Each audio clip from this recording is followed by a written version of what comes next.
Now to discuss this, we have with us retired Reserve Brigadier General Yosef Kuperwasser, former Director General of Israel's Ministry of Strategic Affairs and former head of the Research Division at the IDF Military Intelligence. Joining us from Rosh Hashanah. Good morning to you. Thanks for being with us.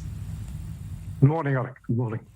So we see here Assad already.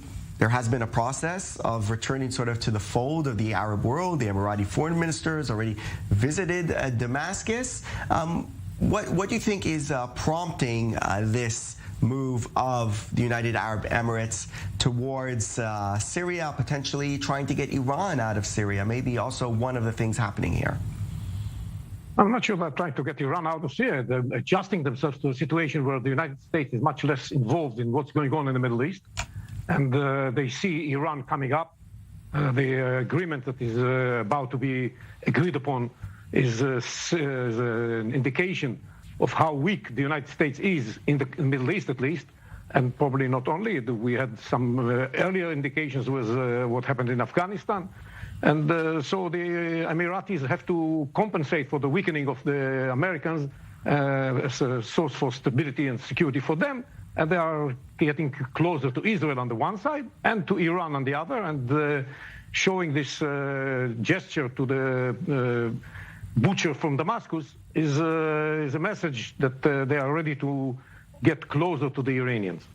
Right, and we have seen that there is a lot of criticism, of course, of this meeting, but the Emiratis, sometimes they're the trailblazers. They meet or make controversial moves in the region, so to speak. One of them was moving towards the Abraham Accords, and then others follow suit. Are we going to see the same thing here with Assad?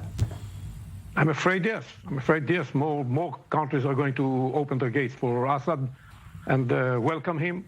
And I'm worried that not only about what's going to happen to the people of Syria that was butchered by Assad and is now going to pay no price for that, but also for what's going to happen in the wider context. This radical elements in the Middle East led by Iran are going to feel much emboldened by this development, and the moderates are paying prices because of the weakness of the United States.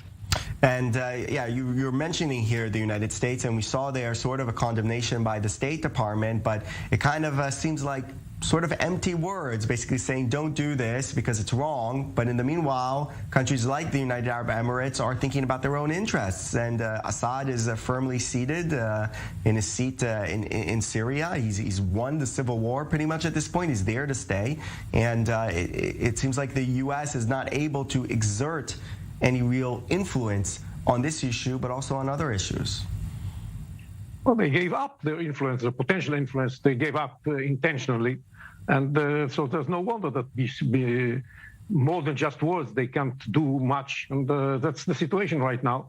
And unfortunately, when they are so weak, they are taking all kinds of steps at the expense of their friends, like taking the IRGC, the Revolutionary Guards, the Iranian Revolutionary Guards, off the sanctions list and off the terror list is something that is really shameful for the United States to do when it takes into account the activities of this organization against countries like the UAE, against countries like Israel, against countries like Saudi Arabia. This is really appalling, and that's what they're doing. It's they can take steps that support Iran on the expense of Israel and the Arab states that are worried about the Iranian strengthening. All right, Yossi Kuperwasser, former Director General of the Israel Ministry of Strategic Affairs. Thank you very much for being with us.